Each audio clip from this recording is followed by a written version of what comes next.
प्राचीन काल में असुरों और देवताओं के बीच शक्ति संतुलन बना रहता था। असुरों में एक राक्षस था, भस्मासुर। वह जन्म से ही शक्तिशाली था, लेकिन उसके भीतर अत्यधिक लालच और अहंकार था। उसके मन में विचार उठता रहता, देवता मुझसे शक्तिशाली क्यों है? यदि मुझे अजयी शक्ति मिल जाए तो मैं तीनों लोकों का स्वामी बन सकता हूँ। वो समझ गया कि देवताओं की शक्ति तपस्या से मिलती है। भगवान शिव को प्रसन्न करने का संकल्प भस्मासुर जानता था कि भगवान शिव सबसे जल्दी प्रसन्न होने वाले देव हैं। उसने भगवान शिव की आराधना करने का निश्चय किया। उसकी तपस्या अत्यंत कठोर थी। जंगल में चला गया, भोजन और जल का त्याग किया, धूप और वर्षा सहता रहा, एक पैर पर खड़ा होकर तप किया, अग्नि के बीच खड़े होकर ध्यान किया, अपने शरीर का मांस काटकर अग्नि में अर्पित किया। उसकी तपस्या से तीनों लोग कांप उठे। देवताओं ने चिंता व्यक्त की, यदि शिव प्रसन्न हो गए तो ये असुर अजय हो जाएगा। अंततः उसकी कठोर तपस्या से प्रसन्न होकर भगवान शिव प्रकट हुए। आकाश में डमरू की ध्वनि गूंजी, चारों ओर दिव्य प्रकाश फैल गया। भगवान शिव बोले, वत्स, मैं तुम्हारी तपस्या से प्रसन्न हूँ, वर मांगो। भस्मासुर पहले से ही योजना बनाकर बैठा था। उसने कहा, देव, मुझे ऐसा वरदान दीजिए कि मैं जिसके सिर पर हाथ रखूं वो तुरंत भस्म हो जाए। भोलेनाथ अपनी करुणा और भक्त वत्सल्य के कारण बिना गहराई से सोचे वरदान दे बैठे। तथास्तु।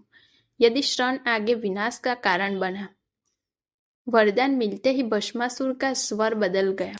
वो हंसने लगा, अब मैं सबसे शक्तिशाली हूँ, देवता भी मेरा कुछ नहीं बिगाड़ सकते। उसने तुरंत शक्ति की परीक्षा करने की सोची और फिर उसके मन में एक भयानक विचार आया, यदि मैं शिव को ही भस्म कर दूं तो मैं सर्वोच्च बन जाऊंगा।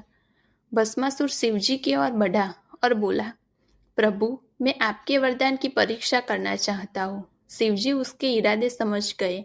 भस्मासुर उनके पीछे दौड़ पड़ा। भगवान शिव को स्वयं अपने वरदान के कारण संकट का सामना करना पड़ा। शिवजी प्राण बचाने के लिए दौड़े, कैलाश पर्वत से निकले, पृथ्वी पर आए, आकाश में गए, दिशाओं में घूमते रहे। भस्मासुर उनका पीछा करता रहा। संपूर्ण ब्रह्मांड में भय फैल गया।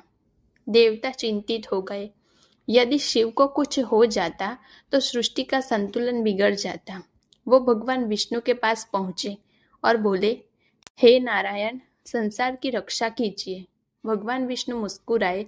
उन्होंने कहा, अहंकार का अंत बुद्धि से ही होगा। उन्होंने अद्वितीय सुंदरी मोहिनी का रूप धारण किया। उसका सौंदर्य इतना अद्भुत था कि देवता भी आश्चर्यचकित रह गए। जब भस्मासुर ने मोहिनी को देखा, वह शिव का पीछा करना भूल गया। उसने कहा, हे सुंदरी, तुम कौन हो? मैं तुमसे विवाह करना चाहता हूँ। मोहिनी मुस्कुराई। मोहिनी बोली, मैं ऐसे पुरुष से विवाह करती हूँ जो मेरे समान नृत्य कर सके। भस्मासुर बोला, मैं सब कर सकता हूँ। मोहिनी नृत्य करने लगी। उसके भाव दिव्य और मोहक थे। भस्मासुर उसकी हर मुद्रा के नकल करने लगा। हाथ उठाया, उसने भी हाथ उठाया, कमर झुकाई, उसने भी कमर झुकाई, घूमी, वह भी घूमा। देवता सांस रोके देख रहे थे। नृत्य करते करते मोहिनी ने अपना हाथ सिर पर रखा। भस्मासुर भी उसी मुद्रा की नकल करते हुए अपने सिर पर हाथ रख बैठा। क्षण भर में वो भस्म हो गया। उसका शरीर राख में बदल गया। देवताओं ने पुष्प वर्षा की। भगवान शिव प्रकट हुए और विष्णु को धन्यवाद दिया।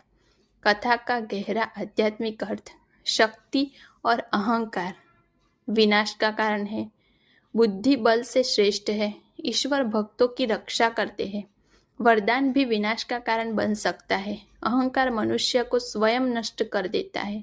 अगर ये कहानी आपको अच्छी लगी हो तो वीडियो को लाइक करें, अपने दोस्तों के साथ शेयर करें और चैनल को सब्सक्राइब ज़रूर करें।